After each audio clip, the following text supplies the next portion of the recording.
This is UTEL Concerts. This is UTEL Concerts. This is UTELConcerts.com. Hey, it's Crystal with UTELConcerts.com. I'm on the phone with Patrick Kennison of Heaven Below. You've been getting some serious airplay recently with the new single, When Daylight Dies, huh? Yeah, it feels really good. It looks like there's a lot of promise for new music still, and we love it. Now, I know you've got airplay with your other band, but how does it feel to hear this creation on the radio?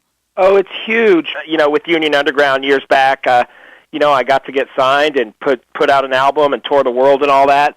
And the whole thing kind of ended before it could really get where I wanted. So I've been crazy for the past months, and we finally got Heaven Below where we need it to start going. And it feels good. It feels I'm like a kid in a candy store all over again. Do you remember where you were when you first heard the single last month? Gosh, well, I know the way the internet and the way all our Facebook, MySpace, and all that stuff, we just got swarmed by people saying that they were digging the song. And so we started researching and everything and realized that, we're starting to take off on its own. So really that all our fans and friends on the internet were the first people to tell us anything. See, that's really interesting. That was my next question was, people, they tend to hate on the radio nowadays and they feel that it's not relevant in a digital world. You've found an increase in fans, obviously, from radio airplay. Yeah, I kind of break it down like this. Somebody's asking me the other day, and this is how we see it. While the internet is it's as big as the television probably was when it was invented, radio is still really important because people like to feel connected to their region, to their area, to their city, down to their neighborhood block. And while the internet covers the whole world, sometimes it's not the same as being connected to the others around you. So I know I personally still look to the radio to hear new music or to find out what's going on where I live. So I don't think that'll ever change. What do you think makes you different from other rock bands out today? Oh, well, let me see. I know for myself, I feel like we're the kind of band that pleases ourselves. So we're not scared of vocal harmonies. We're not scared of fast guitar solos. We'll do different tempos and double bass. And I know there's bands doing that stuff, but for a while there, it seemed like, I remember years back, guitar solos were a no-no.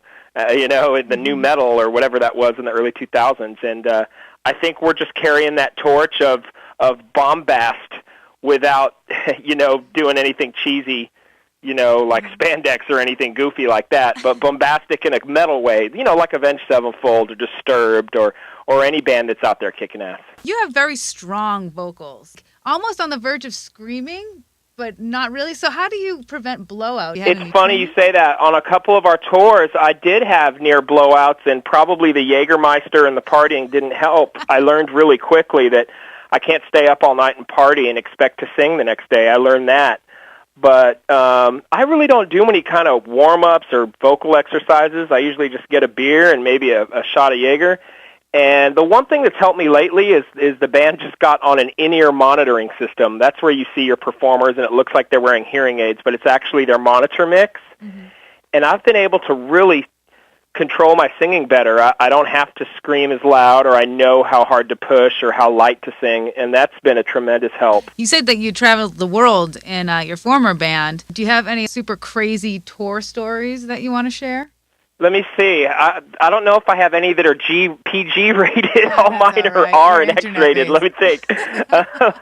There's a lot out there. I remember my last band, we toured with Marilyn Manson, and there was a lot of fun, crazy stories, hanging out with him and band members traveling on each other's buses and staying up way too late and stuff.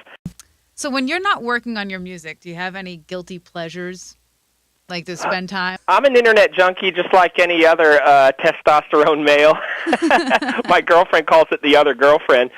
But I don't know. I think I'm pretty immature for a guy almost 30 years old. I still play video games, and I love to go to the beach out here where I live in Los Angeles. And, nothing really off the beaten path. I mean, music is my number one thing. If I'm not making music or listening to music, I'm pretty unhappy. What's an album that you come back to time and time again? Ooh, I have so many. I grew up in a household with 6 older brothers and sisters, and I specifically remember Motley Crue and Metallica being played when I was as far back as I can remember. So lately I've been going back to weird 70s and 80s bands like Thin Lizzy. I've been listening to them lately. I didn't even know about that band, and they're my older brother's band. Or I've been listening to Rush lately, which I never really understood that band, but now that I'm a little bit older, I get it. So I'm having a whole revival with the 70s and 80s right now, personally. What's the best concert that you've been to as an audience member? My very first concert, and I barely remember this as a little kid, I saw Iron Maiden and Wasp in the 80s. And Nice. it was my first concert my mom let me go to, and I was 9 years old, and it blew me away. Iron Maiden came out with Eddie and the pyro, and Wasp was throwing meat at the crowd, and there was blood, and I remember it smelled like weed, and that's why my mom hadn't let me go to concerts till then. I guess 9 or 10 years old, you're allowed to smell weed. Yeah. And that concert changed me. I knew exactly what I wanted to do forever, and I still have the ticket stub right now. The EP comes out on August 17th. Yeah, and we've tricked everybody. It is an EP, but when everyone gets it, they're going to find out that you get to download 4 more free bonus tracks that makes a 10-song album. So what? That's awesome. We're pulling the wool over everyone's eyes. You're actually getting a full-length album for way less than you would ever pay for a CD. What type of listener would be attracted to it? Well, from what I can tell on the internet, and when we go out and play, it seems like we have a pretty wide audience. You know, my little nieces and nephews love it. They actually love our cover of Heartbreaker because I think they checked it out on Guitar Hero when Pat Benatar did it. So it blew me away that kids that young even know what that song is. Mm-hmm. But, you know, we're not scared to do ballads. There's some ballads on there. There's a song called King of Nothing that even somebody like my mom thinks is great because they understand the melody and they can get into the lyrics. So we don't pigeonhole into one category. I'd like to think that we can turn the old and the young onto it. What's in store for the rest of the year? We're going to go out and support this thing.